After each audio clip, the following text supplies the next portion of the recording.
अमरावती जिल्हा परिषदेच्या विविध विभागात कार्यरत असताना आई वडील किंवा पतीचं अनुकंपा तत्वावर वारसाला नोकरी दिली जाते। त्यानुसार जिल्हा परिषदेतील एकूण रिक्त पदांच्या 20% जागांवर शुक्रवारी जिल्हा परिषदेतील गट क आणि गट ड मधील विविध पदांवर निवड करण्यात आली।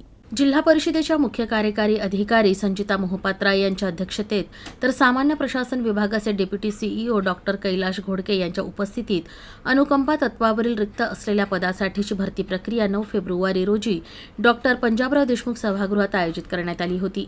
या भरती प्रक्रियेसाठी पात्र असलेल्या जिल्ह्यातील एकूण 99 उमेदवारांना बोलवण्यात आलं होतं। त्यानुसार अनुकंपा तत्वावर नियुक्तीसाठी संबंधित उमेदवारांच्या शैक्षणिक पात्रतेनुसार दस्तावेजांच्या पडताळणीनंतर पात्र असलेल्या 99 उमेदवारांना जिल्हा परिषदेतील विविध विभागातील रिक्त असलेल्या पदांवर समुपदेशन पद्धतीने निवड करण्यात आली।